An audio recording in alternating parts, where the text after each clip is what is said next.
فوج پاکستان کا کسی سیاسی جماعت سے تعلق نہیں ہے. فوج پاکستان پاکستان کے لیے ہے اور پاکستان کی قیادت جس کے ہاتھ میں آتی ہے اس کو سپورٹ کرنا ان کا آئینی فرض ہے. کوئی شکایت نہیں کسی کو. دوسری بات میں جو میں کہنا چاہتا ہوں، یہ کرونا وائرس والی رب پاک کی طرف سے یہ تباہی آئی ہے. اس حکومت کی کیپیبلٹی نہیں ہے اس کو ہینڈل کر لینا. اس ملک کا جس ملک کا وزیر اعظم اس بات کے لیے تیار نہیں ہے کہ لیڈر آف دی اپوزیشن کے ساتھ ہاتھ ملائے، جس ملک کا وزیر اعظم اس بات کے لیے تیار نہیں ہے کہ تمام سیاسی قیادت کو اکٹھا کرے، جس ملک کا وزیر اعظم اس بات کے لیے تیار نہیں ہے کہ تمام ملک کے مختلف فرقوں کو مختلف اداروں کو اکٹھا کرے اور ایک جنگ کا اعلان کرے اور دفاعی کارروائی کرے اس موذی مرض کے خلاف، وہ آپ کیا کر سکتے ہیں؟ ہمارے عمران خان صاحب مقابلہ کرتے ہیں ٹائیگر فورس سے. ٹائیگر فورس کو ریسورسز کہاں سے پرووائڈ کریں گے؟ ٹیکس پیئر کے پیسوں سے. ٹیکس پیئر کا پیسہ کسی کے باپ کا نہیں ہے، پاکستان کا ہے، پاکستان کے ہر آدمی کا ہے، اور اس کو استعمال کرنا چاہیے پاکستان کے اداروں کے تھرو. اور ہمارے پاس بہترین ادارے موجود ہیں. پرائمری اسکول ٹیچر گھر گھر میں موجود ہے، ہر ایک آدمی کو جانتا ہے، ہر ایک آدمی کو جانتا ہے. کوئی گاؤں ایسا نہیں ہے جہاں پر پرائمری اسکول ٹیچر نہیں ہے، اور وہ ٹیکس پیئر کے پیسوں سے ان کو تنخواہ دی جاتی ہے. اس وقت ان کا کوئی ڈیوٹی نہیں ہے، آرام سے بیٹھے ہوئے. پولو ورکرز اپنی جگہ پہ بیٹھے ہوئے ہیں. باقی حکومت کے نظامی لوگ بے شمار ہیں جو اس وقت کوئی کارروائی نہیں کر رہے. ان سب کو ایک طرف رکھ کے گورنر صاحبان کو فورس دیا جاتا ہے کہ ٹائیگر فورس ہے، یہ جائیں گے اور لوگوں میں پیسے تقسیم کریں گے، ان کے مسائل حل کریں گے. یہ بچوں والا کھیل ہے، مذاق ہے. اس حکومت میں وہ سنجیدگی نہیں ہے. اس حکومت میں اعلان جنگ کیا ہوا اپنے ایک صوبے کے خلاف، اس ملک کے ایک صوبے کے خلاف اعلان جنگ کیا ہوا ہے. صبح شام جو ہے پروپیگنڈا کرتے ہیں. میرے بھائیوں، جہاں تک مسلم لیگ نون کا تعلق ہے، میں زیادہ ٹائم نہیں لیتا ہوں. ایک چیز آپ کے لیے دو قابل فخر باتیں کہتا ہوں. 5 سال ہماری حکومت رہی. اس حکومت کا سمے تھا 2013 سے لے کر 2018 تک. میں پورے پاکستان کو چیلنج کرتا ہوں، ایک بھی ایسا اسکینڈل نکالے جہاں پر ہماری کرپشن کی بات کی گئی ہو، جہاں پر یہ کہا گیا ہو کہ یہ معاملہ تھا، یہ موٹر وے تھا، یہ فلان تھا یا فلان تھا یا فلان تھا، جس میں ہم لوگوں نے کرپشن کی اور انہوں نے اپنی پوری زور لگائی. کیا چیز سامنے رہا ہے؟ کچھ بھی اسپیسفکس میں ایک بات بھی نہیں کر سکتے. میاں نواز شریف صاحب کو انہوں نے ڈسکوالیفائی کیا. کس بنیاد کے اوپر؟ بیٹے سے اقامہ کے بنیاد کے اوپر. کیا مذاق ہے؟ دنیا میں کسی آدمی نے اس کو ایکسپٹ نہیں کیا. میاں نواز شریف صاحب کو انہوں نے جیل کی سزا دی. کس بات کے اوپر؟ کرپشن کے اوپر. کون سی کرپشن؟ کہ جی آپ کے بیٹے جو وہاں پر رہ رہے ہیں، جس کا لائف سٹائل جس قسم کا ہے، وہ کمنشوریٹ نہیں کرتا ہے، اس کے ساتھ نہیں جاتا ہے آپ کے ذرائع آمدن کے ساتھ. یہ نہیں بتایا کہ اگر آپ نے غلط کام کیا، کہتے ہیں کہ پاکستان سے پیسہ آپ چوری کر کے لے گئے. یہ نہیں بتایا کہ پاکستان سے چوری کیا تو کب کیا، چوری کیا تو کتنے رقم کا کیا، چوری کا رقم کس رستے سے گیا، کس رستے سے گیا، اور وہ آمدن ٹوٹل کیا ہے. کچھ بھی نہیں اس کے بارے میں ایک لفظ بھی نہیں کہا جا رہا ہے. آج الحمدللہ مسلم لیگ کے اوپر ایک بہت بڑی الزام آیا کرتی تھی پاسٹ میں کہ جی ان لوگوں نے قربانیاں کوئی نہیں دی ہے، انہوں نے جیل نہیں کاٹے ہیں.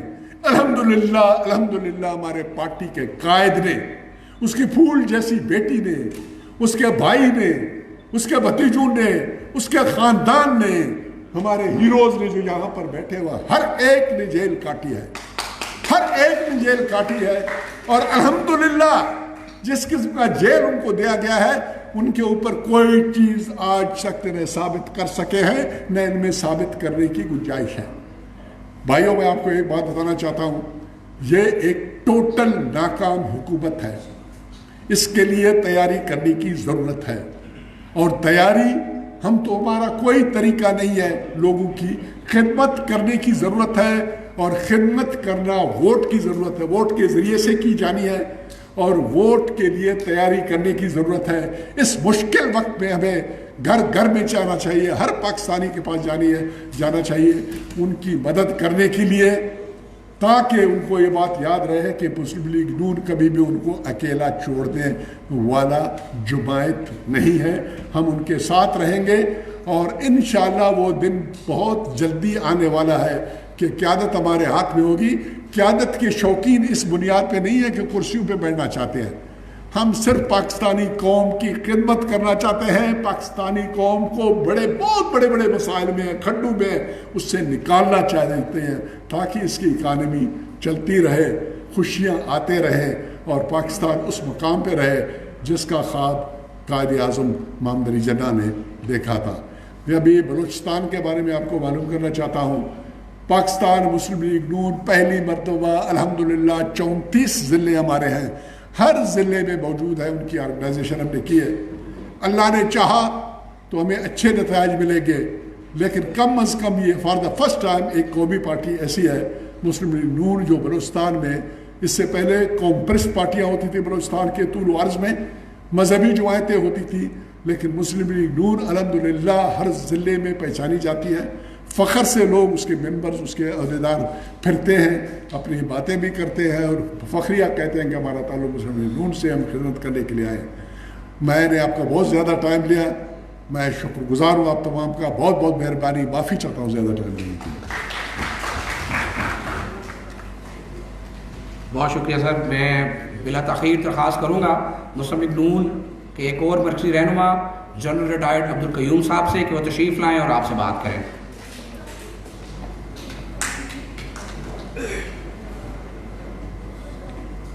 اعوذ باللہ من الشیطان الرجیم, بسم اللہ الرحمن الرحیم. جناب صدر پاکستان مسلم لیگ شہباز شریف صاحب, senior vice president, secretary general اور میرے سارے کلیگز اور خواتین و حضرات, بین الاقوامی سطح پہ یہ ایک مانی ہوئی حقیقت ہے کہ جو نیشن سٹیٹس ہیں ان کی جو حفاظت ہے اس کا راز بیلنس آف پاور میں ہے یا پاور کے ایکویلیبریم میں ہے.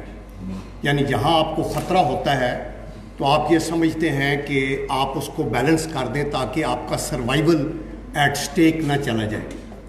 اس کا ادراک پاکستان کے اس وقت کے پرائم منسٹر نواز شریف صاحب کو ایز اے اسٹیٹس مین تھا کہ ہمیں بیلنس آف پاور کرنا ہے ساؤتھ ایشیا کے اندر.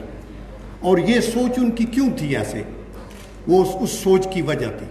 تاریخ گواہ ہے کہ آج سے 2300 سال پہلے چندر گپت موریہ کے جو پرائم منسٹر تھے, اس نے اکھنڈ بھارت کا ایک کانسیپٹ دیا تھا.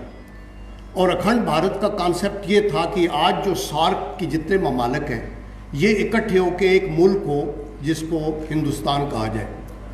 اور اکھنڈ بھارت کے کانسیپٹ کا دوسرا جو پوائنٹ ہے وہ یہ ہے کہ اسٹریٹ آف ہارموز سے لے کے اسٹریٹ آف ملاکا تک نیچے عربین سی اور انڈین اوشن کا کنٹرول بھی اسی طاقت کے پاس ہو. تو چونکہ نواز شریف صاحب کی ایک اپنی سوچ تو ہمیشہ یہ ہے کہ نان ایگریسو, میوچل کو ایگزسٹنس, پیسفل کو ایگزسٹنس, اور وہ قائد اعظم محمد علی جناح کے اس جو ہمیں گائیڈنس دی, جب ان سے پوچھا گیا فیبروری 1948 میں کہ ہماری فارن پالیسی کیا ہونی چاہیے, تو قائد اعظم نے کہا, محمد علی جناح صاحب نے کہا کہ سب سے دوستی, اور اس میں اسپیشلی انہوں نے مینشن کیا نیبر سے اور سپر پاور سے, اور پھر کہا کسی کے خلاف جارحیت نہیں, اور پھر یہ کہا کہ ہم یونائٹڈ نیشن کے چارٹر پہ عمل کریں گے, اور پھر یہ کہا کہ ہم بین الاقوامی ہمارے جو معاملات ہیں اس میں آنیسٹی اور فیئر پلے کو ہم آگے لے کے آئیں گے. اور لاسٹلی انہوں نے یہ کہا کہ جو اوپریسڈ اور سپریسڈ نیشنز ہیں لائک کشمیریز یا پیلسٹینینز, ان کے ساتھ ہم کھڑے ہوں گے. تو نواز شریف صاحب اس پالیسی پہ اس کے اوپر وہ اپنا عمل کر رہے تھے. لیکن جب انڈیا کی طرف سے یہ مسئلہ شروع ہوا, اور یہ بات جو نیوکلیئر کی ہے یہ 1974 کی انڈین نیوکلیئر ایکسپلوژن سے نہیں شروع ہوئی, دراصل یہ شروع ہوئی 1971 کے سقوط ڈھاکہ سے.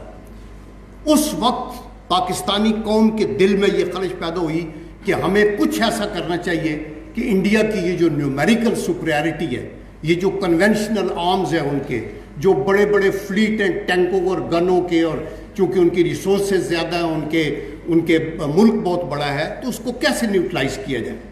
سقوط ڈھاکہ ایک بہت بڑا واقعہ تھا ہماری تاریخ کا، جس نے پاکستانی قوم کے دل کو چھلنی کر دیا، اور اس کو ضمیر جعفری صاحب نے بڑا اچھا پیش کیا، اور انہوں نے یہ کہا، اور انہوں نے وہ کوزے میں دریا بند کرنے والی بات ہے، انہوں نے کہا کہ نیازی نے، جو ہمارے جنرل نیازی تھے اس وقت، نیازی نے اروڑا کو باچشم تر کیا پیش جو اپنا ریوالور، تو ایک پل میں صدیوں کا خون ہو گیا کہ سرے پاک پرچم نگوں ہو گیا، اور علم یعنی جھنڈا، علم اپنا سر جس کی چھاؤں میں تھا وہ کانٹوں پہ مٹی پہ پاؤں میں تھا، اور یہ جانباز لشکر نہ کھاتا شکست مگر تھا قیادت کا کردار پست، اور عزائم تو بیدار سینوں میں تھے مگر سانپ بھی آستینوں میں تھے۔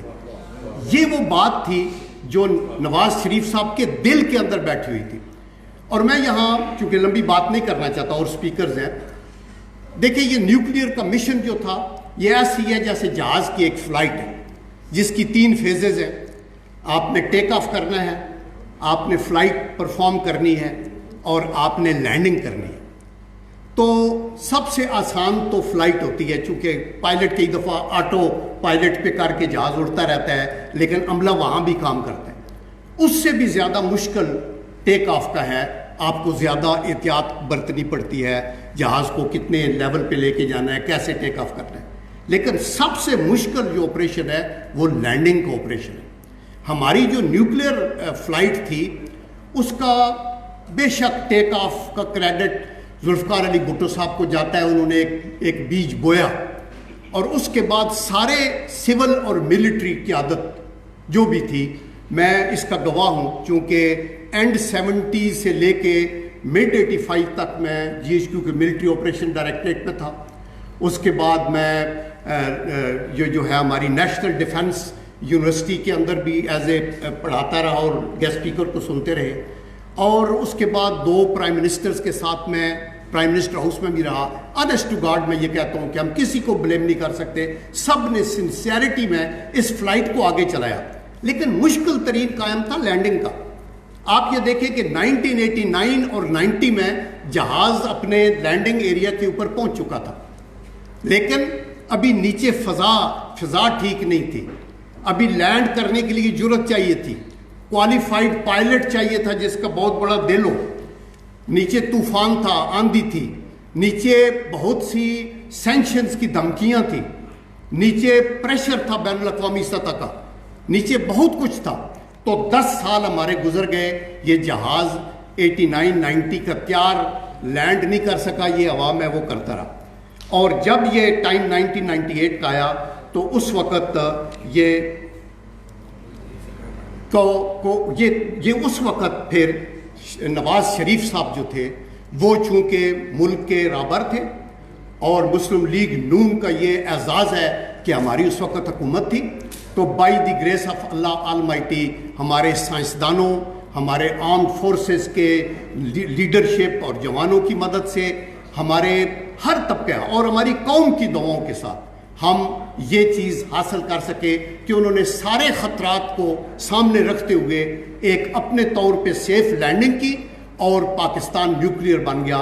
اس لیے یہ کہنا میں حق بجانب ہوں کہ ہمارے جو سیکیورٹی اور پاکستان کی جو سلامتی کا ہیرو ہے وہ نواز شریف ہے، جس نے آپ کو یہ دیا۔ آپ یہ دیکھیں کہ دوسری بات جو خواجہ سعد رفیق صاحب نے کی، بڑی پورٹنٹ اور بہت ہی ایک اہم بات ہے۔ دیکھیں قوموں کی جو سیکیورٹی ہے اس کا سارا دار و مدار اس کی نیوکلیئر پار یا کنونشنل فورسز پہ نہیں ہوتا، اس کا دار و مدار اور بہت سے ایلیمنٹس آف پارٹس کے اوپر ہوتا ہے۔ مثلا یہ کہ آپ کو مضبوط آپ کی فارن پالیسی ہو، very important and proactive, مثلا یہ کہ آپ کی مضبوط اور پورٹنٹ انٹرنل پالیسی ہو، مثلا یہ کہ آپ کی بڑی مضبوط اکنامک اور معاشی پالیسی ہو، دور رس ہو، جس کے اندر آپ خوشحال ہو، بیکاز آپ خوشحال نہیں تو آپ ڈیفنس کو سپورٹ نہیں کر سکتے۔ اور چوتھی جو موسٹ امپارٹنٹ ہے کہ آپ کی پرو ایکٹیو ڈیفنس پالیسی ہو، تاکہ دشمن یہ دیکھ سکے کہ آپ کی ملٹری اسٹریٹجی کا جو بلڈ اپ کا مسئلہ ہے اور آپ کے جو مشن ہے، آپ کا جو ڈیٹرنس ہے وہ مضبوط ہو۔ تو اس لیے میں یہ کہتا ہوں کہ آج آپ ان کیمروں کی وساطت سے میں یہ ایک محب وطن پاکستانی کی حیثیت سے، ایک سپاہی کی حیثیت سے، ایک ادنا پولیٹیکل ورکر کی حیثیت سے میں آنیسٹ ٹو گاڈ یہ کہتا ہوں کہ آج اگر ہم نے ملک کو آگے لے کے جانا ہے تو سب سے پہلے تو ہمارے اندر ایمانی طاقت ہونی چاہیے، ایک کیریکٹر، ایک مضبوط کیریکٹر ہونا چاہیے. یہی ہمارا رخت سفر ہے اس فلائٹ کو اونچے لے کے جانے کا. احمد نظیم قاسمی صاحب نے بڑا اچھا کہا کہ عزم سفر کیا ہے تو رخت سفر بھی باندھ، اور منظر ہے آسماں تو بے بالوں پر نہ جا، اور لاکھوں چراغ لا کہ ہوا تیز ہے بہت، صرف ایک دیا جلا کے سرے راہ گزر نہ جا. آج ہمیں نیشنل یونٹی کی ضرورت ہے، آج آپ کو پولیٹیکل سٹیبلٹی کی ضرورت ہے، لیکن انفارچونیٹلی آج ہم سفر کر رہے ہیں crisis of leadership, acute political polarisation, witch hunting, selective justice which is no justice. So therefore آپ کے جو جینون لوگ بھی کوئی پھنسے ہوں گے کرپشن میں، تو آپ کا اپنے جوڈیشل نظام کے اوپر اگر اعتبار آپ کھو بیٹھیں گے تو پھر کیا ہوگا.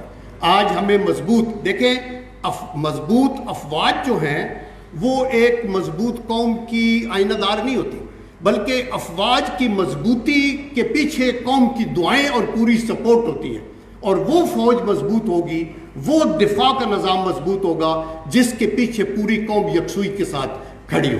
تو میں اس سے زیادہ آگے بات نہیں کرنا چاہتا. میں ایک دفعہ پھر مشکور ہوں کہ مجھے بھی موقع ملا یہاں بات کرنے کا. ہمیں فخر ہے اپنی قیادت پہ، نواز شریف صاحب اور شہباز شریف صاحب. میں نے کئی ٹی وی ٹاک شوز میں کہا ہے کہ کاش کہ ہمارے پاس ایک شہباز شریف ہر صوبے کے اندر ہوتا تو صوبوں کی حالت مختلف ہوتی.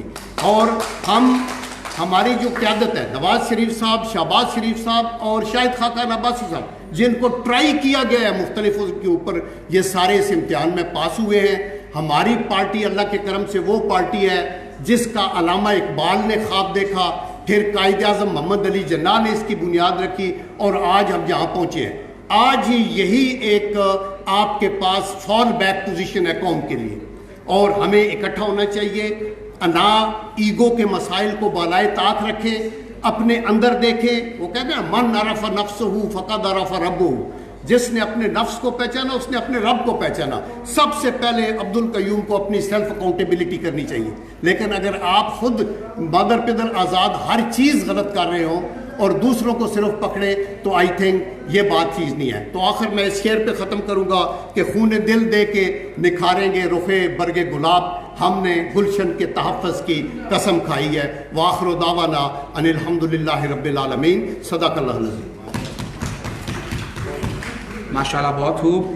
میں بلا تاخیر اپنے اس عظیم بھائی جس نے پرویز مشرف کی آمریت کی آنکھوں میں آنکھیں ڈالی اور آج عمرانی آمریت کی بھی آنکھوں میں آنکھیں ڈال کر جدوجہد کر رہے ہیں اور نواز شریف اور جمہوریت کا سر فخر سے بلند کر رہے ہیں.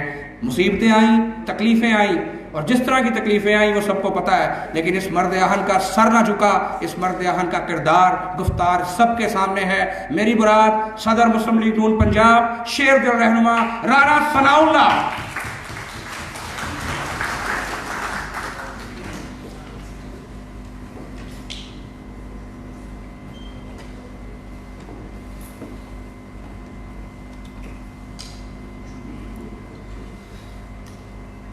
بسم اللہ الرحمن الرحیم. صدر پاکستان مسلم لیگ نون میاں شہباز شریف صاحب، قائدین و اکابرین پاکستان مسلم لیگ نون، مجھے بھی اور میرے بعد عباسی صاحب نے بھی بات کرنی ہے، احسن صاحب نے بھی بات کرنی ہے. ہمیں وقت کی کمی